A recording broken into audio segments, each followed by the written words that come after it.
किसान भाई, अगर आप प्याज की फसल लगाते हैं और इसको सही तरीके से करते हैं तो आप कभी भी नुकसान नहीं झेल सकते। हमेशा आप जो है प्याज की फसल के उत्पादन से एक बहुत अच्छा मुनाफा कमाते हैं। तो नमस्कार दोस्तों, अब हम बात करते हैं आज इस वीडियो में प्याज की फसल के बारे में। प्याज की फसल में कंदों की सही विकास के लिए आपको सही समय पे सही तरीके के न्यूट्रिएंट्स की पूर्ति करनी होती है, क्योंकि वनस्पति बढ़वार के समय जितनी पत्तियां हरी भरी रहेंगी, विकास करेंगी, उतनी शानदार तरीके से प्याज का जो तना है वो विकास करेगा, जिसकी वजह से हमारे प्याज का जो कंद है वो बहुत शानदार तरीके से ग्रो करेगा। उसके लिए आप लोगों को एक विधि अपनानी पड़ेगी। प्याज की फसल में हर एक किसान भाई नाइट्रोजन की पूर्ति करना चाहता है और जानता भी है कि किस तरीके से नाइट्रोजन की पूर्ति कर सकते हैं, कौन से यूरिया खाद का उपयोग करना है नाइट्रोजन की पूर्ति के लिए। किसान भाई नाइट्रोजन की पूर्ति तो कर लेता है, लेकिन कंद का विकास नहीं होता है, उसका उतना उत्पादन नहीं निकलता है। नाइट्रोजन से बढ़वार तो हो जाती है, पत्तियां बढ़ जाती हैं, हरा भरा पौधा दिखाई देने लगता है, लेकिन जो प्याज का कंद होता है वो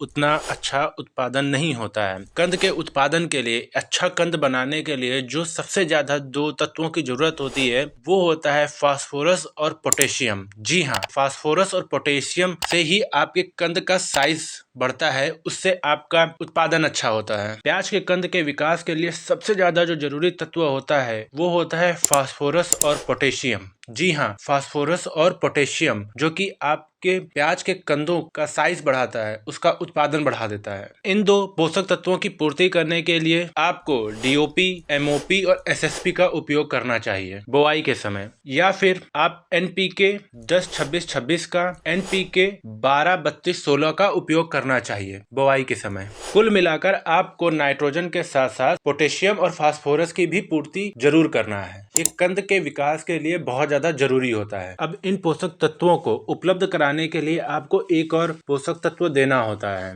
जिसे हम सेकेंडरी माइक्रो न्यूट्रिएंट्स बोलते हैं, सल्फर। अगर आप प्याज की फसल में सल्फर का उपयोग करते हैं तो आप अपनी फसल में 5 से 7 कुंतल का उत्पादन बढ़ा सकते हैं। प्याज का अच्छा उत्पादन पाने के लिए, उसका स्टोरेज बढ़ाने के लिए, उसके छिलकों में चमक लाने के लिए और उसके कंद का साइज बढ़ाने के लिए आपको बोरान और सल्फर का उपयोग करना चाहिए। प्याज की फसल में जो बेसल डोज होता है उसमें urea 15 kilogram, DAP 50 kilogram, SSP 50 kilogram, gypsum 50 kilogram, MOP खाद 40 किलोग्राम लेनी होती है। पर एकड़ के हिसाब से आपको मैं बता रहा हूँ। अगर आप अपने खेत में प्याज का अच्छा उत्पादन चाहते हैं तब आपको इस स्पेशल डोज को अप्लाई करना होता है। खादों की पूर्ति तो लगभग सभी किसान पूरी कर लेते हैं, लेकिन कंद के विकास के लिए जो सबसे ज्यादा जरूरी होता है, जब हमारी प्याज की फसल 60 से 70 दिन की हो जाए तब आप लोगों को 200 लीटर पानी लेना है और उसमें पैक्लोबुटराजोल,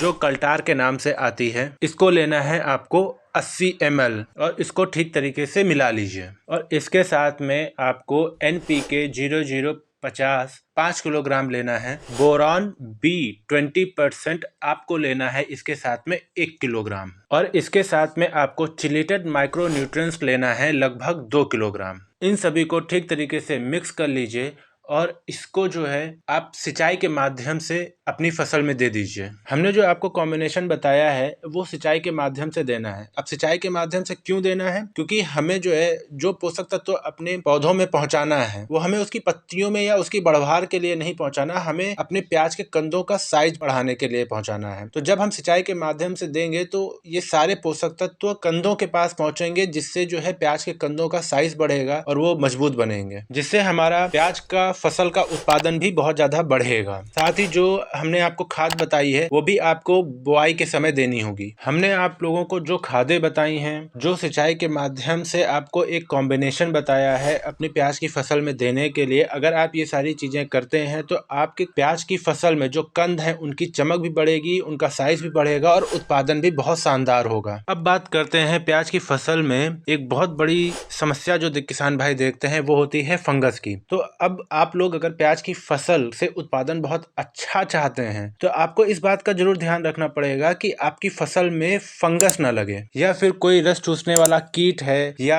जलेबी रोग है। इस टाइप का अगर आप कोई बीमारी अपने फसल में देख रहे हैं, इसका कोई प्रकोप देख रहे हैं, तो अगर आप इस तरीके की समस्या देख रहे हैं तो आपकी जो पैदावार है प्याज की वो काफी कम हो जाएगी, उत्पादन बहुत कम हो जाएगा। उसके लिए आप लोगों को अपनी फसल पर जो है फंजिसाइड का, कीटनाशक का इस तरीके के स्प्रे करते रहने होंगे। आप तब तक अच्छा उत्पादन नहीं पा सकते हैं जब तक आपकी फसल हष्ट पुष्ट और स्वस्थ ना रहे। तो किसान भाई, आप लोगों को प्याज से अच्छे उत्पादन पाने के लिए, प्याज की फसल से अच्छा उत्पादन पाने के लिए आप लोगों को कुछ बातों का ध्यान रखना होगा कि आप प्याज की फसल मेड़ बनाकर करिए, समय समय पर सिंचाई करिए, सारी खाद समय समय पर उन्हें दीजिए और कीटनाशकों से बचाइए, फंगस से बचा लीजिए, समय समय पर स्प्रे करते रहिए। खरपतवार से बचाना है और हर तरीके की न्यूट्रिशंस की पूर्ति भी करनी है 65 दिन में। अगर आप ये सब करेंगे तो निश्चित तौर पर आप प्याज की फसल का उत्पादन बहुत अच्छा पा सकेंगे। अगर आपने पूरा वीडियो देखा है तो उसके लिए बहुत धन्यवाद। और अगर आपने अभी तक हमारे चैनल को लाइव और सब्सक्राइब नहीं किया हुआ है तो आप प्लीज़ इसको लाइव और सब्सक्राइब कर लीजिए ताकि आपको खेती बाड़ी से जुड़ी हुई इंपॉर्टेंट जानकारियाँ हमारे थ्रू मिलती रहें।